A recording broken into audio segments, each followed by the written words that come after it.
દાખલા સ્વાધ્યાય 11.1 દાખલા નંબર 13 આકૃતિ 11.11 માં બતાવ્યા પ્રમાણે એક મેજ પર 6 ભાતવાળું એક વર્તુળાકાર આવરણ પાથરેલું છે. જો આવરણની ત્રિજ્યા 28 સેન્ટીમીટર હોય તો ₹0.35 પ્રતિ સેમી સ્ક્વેરના દરે ડિઝાઇન બનાવવાનો ખર્ચ શોધો. √3 બરાબર 1.7 લો. ધ્યાન આપજો ભાઈ. હવે અહીંયા તો શું કહે છે જુઓ, તમને આવરણ ષટકોણીય આવરણ આપેલું છે બોર્ડ પર. ધ્યાન દરેક જણનું. તો પહેલા લખીશું કે અહીં એક મેજ પર 6 ભાતવાળું એક વર્તુળાકાર આવરણ પાથરેલું છે. એટલે 6 ભાતવાળું તમને આ વર્તુળાકાર આવરણ આપેલું છે. આવરણની ત્રિજ્યા તમને આપેલી છે કેટલી? r બરાબર 28 સેન્ટીમીટર, √3 બરાબર 1.7 સેન્ટીમીટર આપેલા છે. તો આનો ખૂણો શોધવો પડશે ને. તો 6 ભાગ છે તો 6 ને કેટલા વડે 360 ને કેટલા વડે ભાગવાના? 6 ભાગ હોય તો 6 વડે, 8 ભાગ હોય તો અને 10 ભાગ હોય તો 10 વડે. તો અહીં થીટા કેટલો થશે? 360 ભાગ્યા 6 બરાબર 60. હવે તમારે ડિઝાઇનના ભાગનું ક્ષેત્રફળ, ડિઝાઇન કેટલી? આ લઘુવૃત્ત ખંડ છે ને, તો આ લઘુવૃત્ત ખંડ કેટલા બને છે?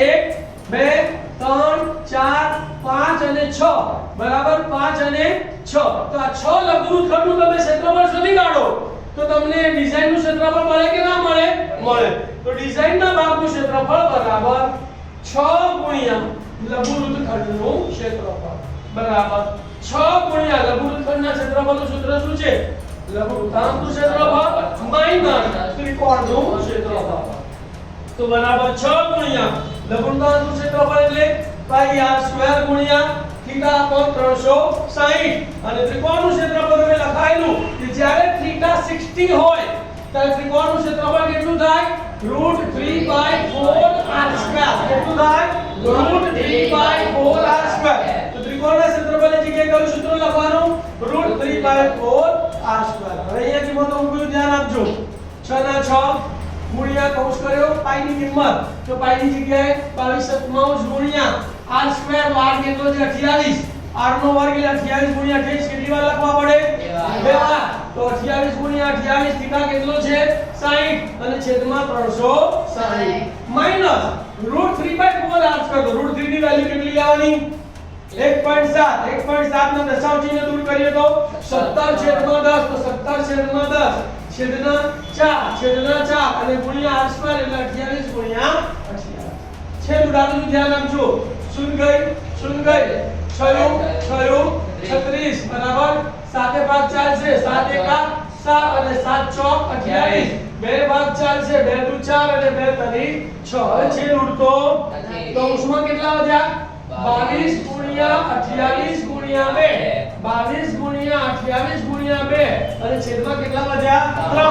6 ના 6 એમના માઈનસ. અહીંયા 4 ભાગ ચાલશે. 4 સીધા 28 તો કેટલા વધ્યા બોલો? અહીંયા 17 ગુણ્યા 28 ગુણ્યા 7.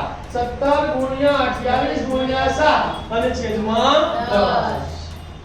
હવે આનો અંશનો ગુણાકાર કરીશું, આનો અંશનો ગુણાકાર કરીશું અને છેદ અલગ અલગ છે તો પછી એનો આપણે લસા લઈશું. બરાબર.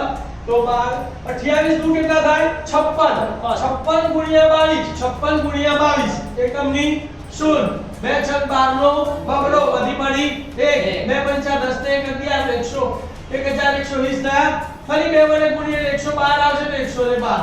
0 + 2 એટલે 2 2 ને 1 3 1 ને 1 2 ને 1 તો 1232. તો અહીંયા કેટલા લખ્યા? 1232 છેદમાં માઈનસ.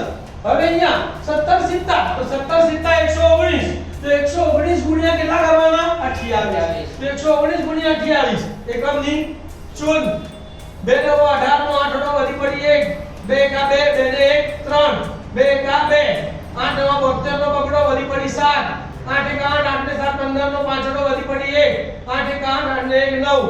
તો આ બંનેનો શું કરીશું આપણે? સરવાળો. 0 + 2 એટલે 2. 8 ને 5 13 નો તગડો વધી પડી 1. 3 ને 4 4 ને 9 13 નો તગડો વધી પડી 1. 2 ને 1 3. તો 3332. 3332 ભાગ્યા 10. હવે અપૂર્ણાંકોની બાદબાકી. તો અહીંયા 3 છેદ છે, અહીંયા 10 છે તો 3 અને 10 નો લસા આવશે 30. તો આને 10 વડે ગુણવાના અને આને 3 વડે ગુણવાના. આને 10 વડે ગુણીએ તો 12320 થશે. માઈનસ આને 3 વડે ગુણ્યું 3 દુ 6 3 તારી 9 3 તારી 9 3 તારી 9 અને છેદમાં 3 દાન 30 હવે બાદ બાકી કરું છું અહીંયા છેદ પહેલા ઉડાડી દે 6 5 30 એટલે અહીંયા કેટલા આવશે 5 હવે શૂન્યમાંથી 6 જાય ના જાય તો આપણે 10 માં લઈશું તો 2 ઉપર 10 માં લઈ લઈએ 1 આવે ને અહીંયા આવે 10 તો 10 માંથી 6 ગયા તો 4 1 માંથી 9 જાય ના જાય 3 ઉપર 10 માં લઈને આયા 2 અને 1 ઉપર કેટલા આવશે 11 11 માંથી 9 જાય તો 2 2 માંથી 9 ના જાય ને ફરી 2 ઉપર 10 માં લઈને આયા 1 અહીંયા આયા 12 માંથી 9 જાય તો 3 અને 1 માંથી 9 ના જાય અહીંયા આવ્યો 0 અને અહીંયા આયા 11 તો 11 માંથી 9 ગયા એટલે 2 તો કેટલો જવાબ આવ્યો 2324 છેદમાં 5 સેમી સ્ક્વેર હવે આને 5 વડે ભાગવાની જરૂર નથી હવે તમને ખર્ચ આપેલો છે 1 સેન્ટીમીટર સ્ક્વેર ડિઝાઇન બનાવવાનો ખર્ચ કેટલો છે રૂપિયા 0.35 તો 2324 છેદમાં 5